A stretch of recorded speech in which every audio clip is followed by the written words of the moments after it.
G'day, how you going? So I was watching a video by Faizal Westcott, and it was titled "Is Street Photography with No People Still Street Photography?" In that video, he mentioned a guy called Fred Herzog, a famous photographer from the 70s or 80s. Basically, he took a lot of photos of just everyday life in the streets. No people, just signs, buildings, whatever. And also in that video, he mentioned, it's good to get inspired by buying photo books. So I've never bought a photo book before. So it got me thinking, because a friend of mine who lives in LA now got me onto this guy called George Byrne. He's actually another Aussie guy who moved over to LA. So I went and bought his book. I really like his work because it's very, I don't know what you call it.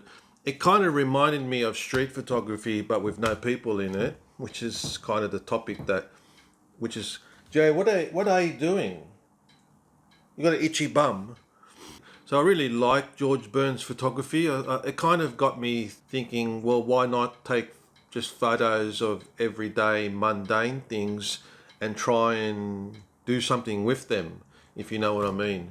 So yeah, it was $100, but I thought, why not?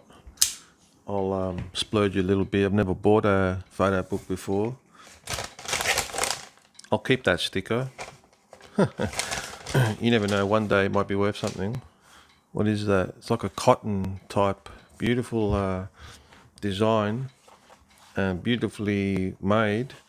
George Byrne Post-Truth. So you can see by the photo there what I'm actually talking about. It's very minimalistic, abstract.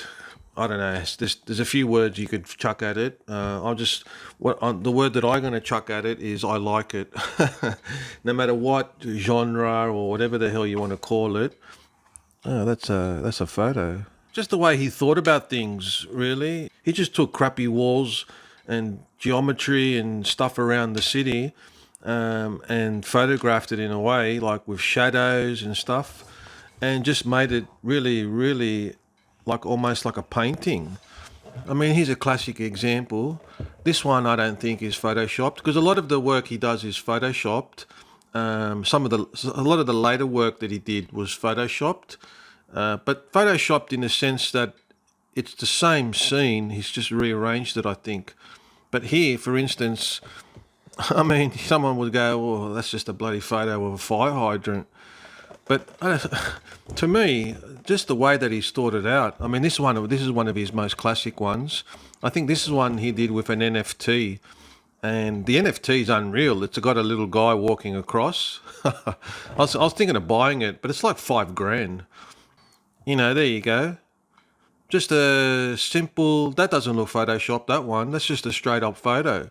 But how cool, it's just the geometry, shadow, color. Color's big, like obviously, color's one of his big ones in it. And the pastel.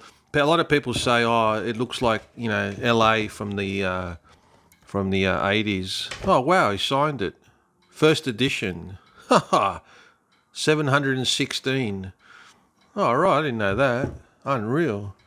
I got a first edition. That's just something that you would drive past, and you'd go, "Oh yeah, big deal." But it's just the way he's done it. It's just anyway. It's not to everyone's taste. It got me thinking, maybe I could try something like that, me, I try everything. And I thought I might do something a little bit different. So I thought I might go to Bondi, because Bondi kind of is like the LA of Sydney. I mean, it's not, but you know what I mean? It might have some buildings or some street. I thought I'd just go to Bondi anyway. There's actually a street gallery kind of thing called Head On at the moment, and there's photos displayed along the promenade. I might go check that out as well. This way.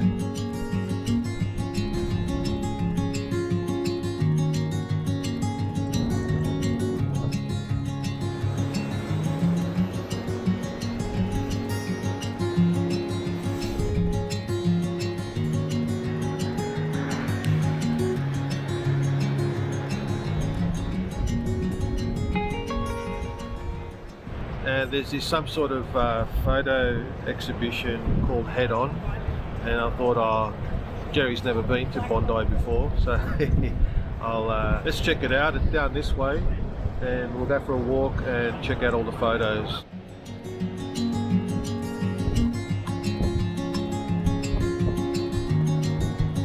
Yeah, now we're astrophotography.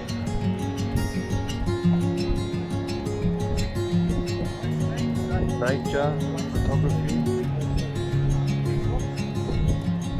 landscape. I like these ones.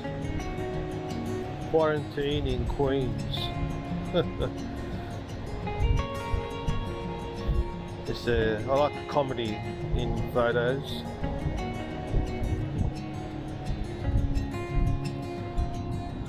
Jerry! Jerry, you nearly broke my camera. Jerry. Yes, Jerry, you're always playing.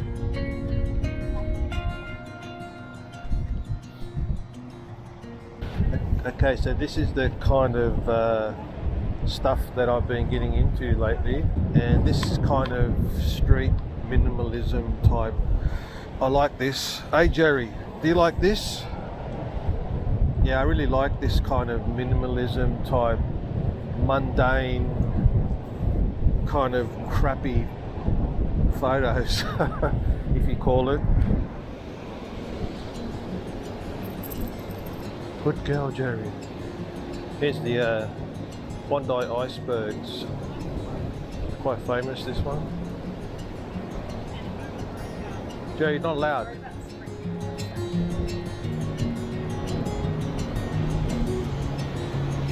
This way.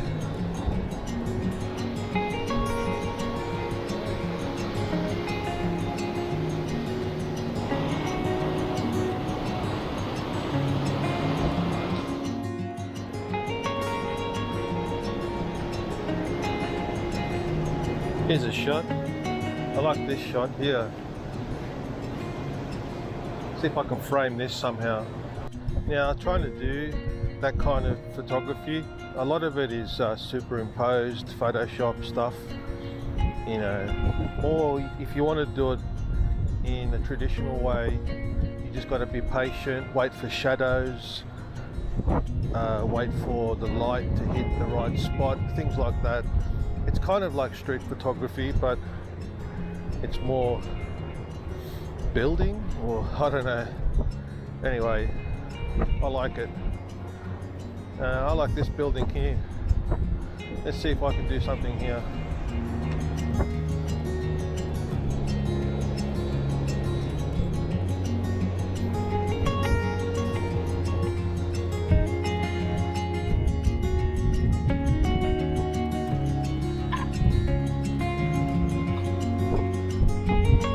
These ones. I like that one with the bubbles. Finally come to Bondi and starts pissing down. What's up here, Jerry? Skating. Skate or die. Skater dudes. I remember when this was built. This would have been mid-90s, late 90s.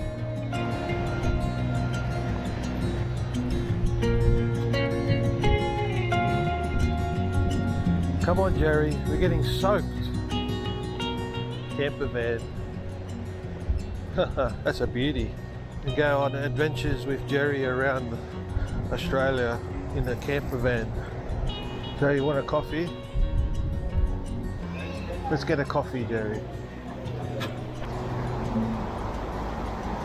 This one, we'll do this one, Jerry. Take a shot here. I like that promenade there.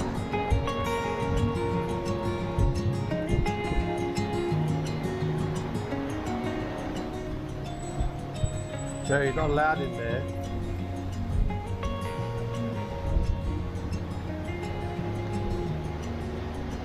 Oh, smells nice, Jerry, eh? See the crystals, Jerry? This way. You like the crystals, Jerry? Jerry likes crystals. Yeah, so Jerry, hey, Jerry, hey. So I recommend buying a photo book. Just pick something, someone that you like or appreciate. It, the tactile feel of it is different than watching it on the screen, like you normally do on Instagram or whatever. There's something about it. It's in your hand. It's the feel of it. It's the smell. Smells like LA.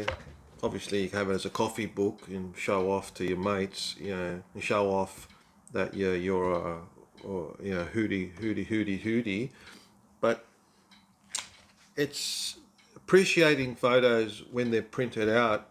There's just something different to it, and you know, you can really. They look better too. I don't know why. There's something about it that just looks better. And yeah, I really recommend finding someone that you like, or even going down to the library and just checking it out. There's a lot of guys like that guy. What was his name? Fred Herzog. Yeah, there was something. I'm thinking there's something real about it.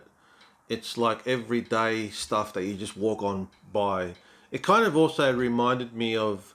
There's, like The Office, the Ricky Gervais, that mundane, boring, brown, drab, everyday, go to the office type.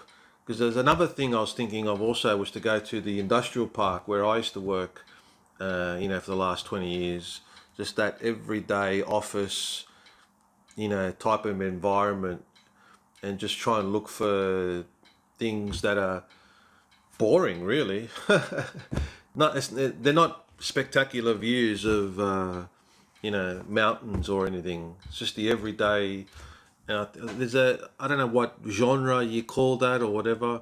Not exactly an analogy, but you know what I mean. I'm getting into that. It's almost like you could sum it up. Someone would say, "Why are you taking a photo of that fire hydrant?" But why not? Like I always say, arty farty. But like the way that George has done it here, it's beyond that. I mean, this takes skill, because you got to know what to take a photo of, and you got to position it. Wait for the light. It's just amazing, and just the subject matter alone, you would think you just walk past that and not even bother.